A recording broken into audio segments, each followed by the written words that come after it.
శ్రీమాత్రే నమ. జై గురు దత్తాత్రేయ నమ. ఈ వీడియోలో మనం మిథున రాశి వారికి 2025 సంవత్సరం జనవరి 1 నుంచి 15వ తారీఖు మధ్యలో జరగబోయే పక్ష ఫలితాలు తెలుసుకుందాం. మరి ఈ రాశి వారికి ఈ సంవత్సర ప్రారంభంలో ఏర్పడినటువంటి తొలి పక్షంలో ఒక అద్భుతమైనటువంటి యోగంతో జాతకం ప్రారంభమైంది. అదేంటంటే భాగ్యస్థానంలో శుక్రుడు శని కలియడం జరిగిందన్నమాట. ఒక పంచమ కోణాధిపతి అయినటువంటి శుక్రుడు స్వతంత్రంగా జాతకుడికి యోగం ఇచ్చే విధంగా శని భగవానుడితో కలిసి, అంటే ఇద్దరు కోణాధిపతులు కలియడం అన్నది జాతకుడికి చాలా వరకు ఒక అదృష్టం లాంటిదన్నమాట. ఎవరి జన్మ జాతకంలో అయినా ఇటువంటి యోగం ఉంటే, అంటే శుక్రుడు శని కలిసి ఉంటే, ఎస్పెషల్లీ మిథున లగ్నం మిథున రాశి వారికి ఏమవుతుందంటే, వాళ్ళకి ఎటువంటి స్థాయిలో జన్మించిన జీవితంలో వివాహం తర్వాత వారి యొక్క భాగ్యోదయం అయి భార్య రూపంలో అదృష్టం వరిస్తూ ఉంటుందన్నమాట. సో అప్పటిదాకా సాధారణ స్థితిలో ఉన్నవాడు ఆఫ్టర్ మ్యారేజ్ ఒకేసారి ఉన్నత స్థాయికి వెళ్ళడం, విదేశ అవకాశాలు, భార్య ధనం బాగా సంపాదించడం కానీ, లేదా బాగా ధనవంతులైనటువంటి కుటుంబంతో ఆస్తి తీసుకురావడం కానీ జరుగుతూ ఉంటుంది. అంటే భార్య తెచ్చిన దానికన్నా జాతకుడు అదృష్టం బాగా పెరుగుతూ ఉంటుంది అన్నమాట ఈ యోగ ప్రభావం వల్ల. దాని తర్వాత ఏమవుతుందంటే, సౌకర్యాల విషయంలో కూడా తను ఆశించిన విధంగా, కోరిన విధంగా సౌకర్యాలు అనుభవిస్తూ ఉంటాడు. అంటే శుక్రుడు జాతకంలో ఎంత బలంగా ఉంటే జాతకుడికి జీవితంలో అన్ని సౌకర్యాలు కలుగుతూ ఉంటాయన్నమాట. కంఫర్ట్ అయినటువంటి జీవితం లభిస్తూ ఉంటుంది. వాహనం, మంచి ఖరీదైన వస్త్రాలు, అలాగే కాస్మెటిక్స్, సెంట్లు మొదలైనవి, ఎక్కడికి వెళ్ళినా గౌరవప్రదమైన స్థితి, ఒక సెలబ్రిటీ హోదా రావాలంటే జాతకంలో శుక్రుడు యొక్క బలం తప్పనిసరిగా ఉండాలి. అదే శుక్రుడు శని లాంటి మిత్రగ్రహంతో కలిసినప్పుడు జాతకుడు స్వయం కృషితో సెలబ్రిటీ స్థాయికి వెళ్ళడం జరుగుతూ ఉంటుంది, ఎవరి సహకారం లేకుండా. అదే శుక్రుడు పాపగ్రహాలతో కలిసి ఉన్నప్పుడు జీవితంలో పైకి వచ్చినప్పటికీ కూడా ఒక విధమైనటువంటి బలహీనత జాతకుడిని ఇబ్బంది పెట్టి, ఆ బలహీనతే జాతకుడు పతనానికి కూడా కారణం అవుతూ ఉంటుంది. అదే శుక్రుడు మంచి గురుగ్రహంతో కలిస్తే జాతకుడు చాలా విజ్ఞానంగా, సౌందర్యంగా, హ్యాపీగా ఉండే అవకాశం ఉంది. మొత్తం మీద ఏదన్నా జీవితంలో జాతకుడికి గుర్తింపు వచ్చింది, జాతకుడిని చూసి అబ్బా ఎంత అదృష్టవంతుడు అనుకోవాలంటే శుక్రుడు ఖచ్చితంగా బలవంతుడై ఉండాలి, శుభగ్రహాలతో కలిసి ఉండాలి. ఈ విధంగా ఉంటే జాతకుడు ఎక్కడ ఉన్నా, ఏ మారుమూల ఉన్నా, ఎంత అడవిలో ఉన్నా సమయానికి అన్ని సౌకర్యాలు అతను అనుభవిస్తూ ఉంటాడు. అది లగ్జరీగా ఉంటుంది. అది ఏ రూపంలో అయినా కావచ్చు, కానీ శుక్రుడు అనుగ్రహం ఉంటేనే జీవితంలో జాతకుడు సుఖపడగలడు. అటువంటి యోగం ఇప్పుడు ప్రారంభమైంది కాబట్టి ముఖ్యంగా ఈ జాతకుడు స్త్రీ అయితే వ్యక్తిగతంగా ఆమెకి ఉద్యోగ ప్రయత్నాలు ఫలిస్తాయి. వాయుతత్వ రాశి 9వ రాశి అవ్వడం వల్ల విదేశ ప్రయత్నాలు కలిసి వస్తాయి. అదే మగవారు అయితే భార్యకి ఈ రూపంగా కలిసి వస్తుంది. అదే భార్య అయితే భర్తకు కూడా కలిసి వచ్చే అవకాశం ఉంది. టోటల్గా ఇది అదృష్ట యోగంగానే భావించవచ్చు. ఇక మనకి ఇంకొక యోగం ఏం ఏర్పడుతుందంటే, ఎప్పుడైనా సరే ఈ మిథున రాశి వారికి బుధుడు రాశ్యాధిపతిగా ఉంటాడు. సాధారణంగా బుధుడు స్వతంత్ర గ్రహం అవడమాట. ఏ గ్రహంతో ఉంటే ఆ ఫలితాలు ఇవ్వడం, ఏ రాశిలో ఉంటే ఆ ఫలితాలు ఇచ్చే విధంగా ఉంటాడు. మరి ప్రస్తుతం జనవరి 7వ తారీఖు వరకు కూడా ఈ కుజుడు 6వ స్థానంలో శత్రుస్థానంలో సంచరించడం వల్ల చాలా ఇరిటేషన్గా ఉంటుంది అన్నమాట జాతకుడికి. బంధువులతో వ్యతిరేకత ఉంటుంది. ఏదో ఒక విధంగా జాతకుడికి ఇరిటేషను, కోపం వస్తూ ఉంటుంది. వృత్తిలో అంతగా కాన్సన్ట్రేట్ చేయలేకపోతుంటాడు. అదే బుధుడు జనవరి 7వ తారీఖున రవిగ్రహంతో కలిసి ఉంటాడు. ఎప్పుడన్నా సరే మిథున రాశి వారు జీవితంలో రాణించాలంటే బుధుడు వేరొక శుభగ్రహంతో కలిసి ఉండాలి.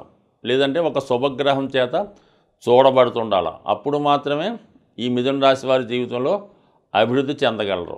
ఎప్పుడైతే మనకి 7వ తారీఖున సప్తమ స్థానంలో ఈ బుధుడు రవిగ్రహంతో కలిసి ఉంటాడో ఆటోమేటిక్గా జాతకుడికి ఒక తనలో కాన్ఫిడెన్స్ పెరుగుతుంది, తన యొక్క నైపుణ్యం పెరుగుతుంది, చిన్న చిన్న సమస్యల నుంచి చాకచక్యంగా బయటపడే అవకాశం ఉంటుంది. ఆటోమేటిక్గా ఏంటంటే ఎప్పుడైతే బుధుడు రవి కలిశాడో తన వ్యక్తిగత సామర్థ్యం పెరుగుతుంది, జీవిత భాగస్వామి యొక్క సామర్థ్యం పెరుగుతుంది. టోటల్గా అటు వ్యాపారంలో ఉన్న వాళ్ళకి ఇటు ఉద్యోగంలో ఉన్న వాళ్ళకి కూడా ఒక స్టాండర్డ్గా హ్యాపీగా కలిసే అవకాశం ఉంది. ఇది కూడా ఈ జాతకులకి ఒక యోగంగానే చెప్పొచ్చు. బట్ అయితే జనవరి 7 తర్వాత ఇక మనకి ముఖ్యంగా ఏంటంటే కుజుడు లాభాధిపతిగా కుజుడు ధనస్థానంలో ఉండడం, షష్టాధిపతిగా ధనస్థానంలో ఉండడం వలన జాతకుడికి ఆర్థిక పరంగా ఓకే, అటు తన యొక్క వృత్తి ద్వారా అలాగే తను ఇతరులకు చేసిన ఉపయోగం ద్వారా అంటే ప్రైజ్ మనీ అవ్వచ్చు, హెల్ప్ వల్ల అవ్వచ్చు, రుణ ప్రయత్నాల వల్ల అవ్వచ్చు, మొత్తం మీద ఆర్థిక పరంగా చాలా వరకు ధనం చేకూరుతుంది. అయితే కేవలం ధన విషయంలోనే కుటుంబ సభ్యుల మధ్య విభేదాలు లాంటివి రావడం, మనస్పర్ధలు లాంటివి రావడం జరిగే అవకాశం ఉంది. అలాగే ఆస్తి పంపకాల విషయంలో కానీ బాధ్యతలు పంచుకునే విషయంలో చాలా వరకు అన్నదమ్ముల మధ్య కానీ భార్యాభర్తల మధ్య కానీ తండ్రి కొడుకుల మధ్య కానీ విభేదాలు వచ్చి అవి వీధిన పడే విధంగా ఈ కుజుడి యొక్క గ్రాసి చెప్తూ ఉంది. కాబట్టి మరి ఇంచుమించుగా ఈ నెలంతా కూడా ఈ కుజుడు ధనస్థానం అందే వక్రగమనంలో ఉండడం వల్ల మీరు ఎంత ప్రశాంతంగా ఎవరి జోలికి వెళ్లకుండా ఉన్నప్పటికీ కూడా అవతల వాళ్ళ వల్ల అయినా సరే మీకు ఇబ్బందులు రావచ్చు. సో ఏదైనా ఈ సమయంలో అన్నదమ్ముల మధ్య, రక్త సంబంధికుల మధ్య, తండ్రి కొడుకుల మధ్య విభేదాలు రాకుండా కేవలం ప్రశాంతంగా ఉంటే అన్ని సమస్యలు తర్వాత సాల్వ్ అవుతాయి. కాబట్టి ప్రస్తుతానికి మాత్రం ఆస్తి సంబంధించిన విషయాల్లో, ఆర్థిక విషయాల్లో సహనం పాటించడం మంచిది. బట్ ఏదైనా గురువు వ్యయస్థానంలో ఉండడం వల్ల చాలా వరకు ఆధ్యాత్మిక ఖర్చులు, మంచి ఖర్చులు తప్పకపోవచ్చు.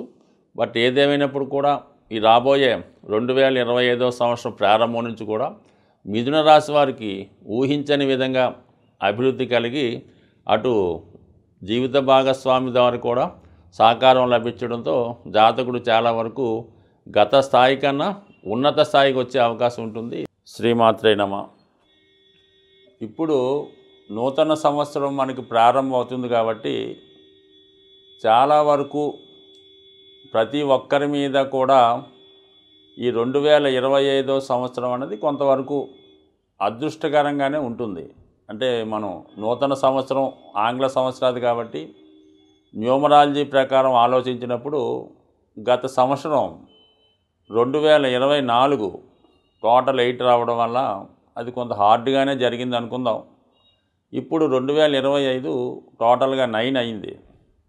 చివరి 5 రావడం వల్ల కూడా ఇది కమర్షియల్గా చాలా ఇంప్రూవ్మెంట్గా ఉంటుంది.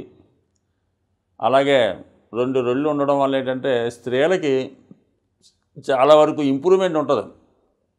వాళ్ళ ఆధిపత్యమే ఇంకా నడుస్తూ ఉంటుంది. అది వివాహ విషయంలో కానీ ఉద్యోగ విషయంలో కూడా వాళ్ళకి ఎక్కువ ప్రాధాన్యత ఉంటుంది. ముఖ్యంగా ఏంటంటే కుజుడు ఈ 9వ సంఖ్య కారణం అవుతుంటాడు కాబట్టి రియల్ ఎస్టేటు గత కొంతకాలంగా ఇబ్బంది పడుతున్నటువంటి రియల్ ఎస్టేట్ వ్యాపారులకి ఇప్పుడు అది విజృంభించడం వల్ల చాలా వరకు అనుకూలంగా మారి మరి మనీ రొటేషన్ కూడా బాగా పెరగడం వల్ల అన్ని రంగాల్లో కూడా ఆటోమేటిక్గా డెవలప్మెంట్ అవుతుంటాయి. అయితే ముఖ్యంగా ఏంటంటే మరి ఈ 2025వ సంవత్సరం ప్రారంభంలో రవి యొక్క అనుగ్రహం అందరికీ తప్పనిసరిగా ఉండాలి. సూర్య భగవానుడు బలంగా ఉంటేనే జాతకుడు అదృష్టవంతుడిగా కానీ ఆరోగ్యంగా ఉండే అవకాశం ఉంది. కాబట్టి ప్రతి ఒక్కరూ కూడా మరి సంవత్సర ప్రారంభంలో ఏదైనా దేవాలయాన్ని దర్శించి ఆ రోజు పుణ్య కార్యక్రమాల్లో పాల్గొని వీలైతే ఎవరికైనా కొంత డొనేషను వారి అవసరానికి తగ్గట్టుగా బట్టలో, స్వీట్సో, పుస్తకాలో ఏదో ఒకటి డొనేట్ చేయడం, సాధ్యమైనంత వరకు ఆ రోజు జనవరి 1వ తారీఖున అంటే ఆదివారం నాడు ఎలాగుండాలో ఆ రోజు విధంగా మరి ఈ మాంసాహారాన్ని కంప్లీట్గా ఆ ఒక్కరోజు విడిచిపెట్టడం, అలాగే ఈ ఆల్కహాల్ డ్రింక్కి దూరంగా ఉండడం, చాలా వరకు అదే రోజు ఈ పార్టీలు గిట్లు పడి మొత్తం భ్రష్టు పట్టించడం జరుగుతుంది. దానివల్ల మొత్తం సంవత్సరం అంతా కూడా ఈ విధమైన ఇబ్బందులు ఎదుర్కోవడం జరుగుతుంది. కాబట్టి ఏదైనప్పటికీ కూడా జనవరి 1వ తారీఖున ఈ మద్యానికి, మాంసానికి ఇటువంటి వారికి దూరంగా ఉండి సాధ్యమైనంత వరకు తెలుపు రంగు వస్త్రాలు ధరించడం, దేవాలయాన్ని దర్శించడం, ఏ విష్ణు సహస్రనామం ఆదిత్య ఉదయం చదువుకోవడం, కానీ మరి నూతన సంవత్సర కానుకగా ఏదో పళ్ళు పూలు అవి కాకుండా ఏదైనా ఒక భగవద్గీత, లేదంటే విష్ణు సహస్రనామం, ఆదిత్య ఉదయం, లేదా ఒక ఫోటో, దేవుడి ఫోటో, ఒక అలాగే ఒకరికొకరు పరస్పరం మార్చుకొని మరి చక్కగా యోగక్షేమాలు తెలుసుకొని ఆ రోజు దైవ సంభూతంగా గడపడం వల్ల చాలా వరకు ఈ సంవత్సరం అంతా కూడా అనుకూలంగా ఉండే అవకాశం ఉంది. ఎందుకంటే కుజుడు కాబట్టి బేగా ఎఫెక్ట్ అవుతుంటాడు అన్నమాట. ఇటువంటి చర్యలు చేయడం వల్ల ఈ వ్యసనాలు, ఈ తాగుడు, జూదం, పేకాట, ఈ మాంసం, ఈ ఒక్కరోజు మాని చూడండి, మరి జీవితం మిగతా 364 రోజులు క్షేమంగా ఉంటారు. లేదు ఈ ఒక్కరోజే మనం హ్యాపీగా ఉందాం అనుకుంటే మిగతా 364 రోజులు ఏదో ఒక ఇబ్బంది రావడం జరుగుతుంది. స్వస్తి.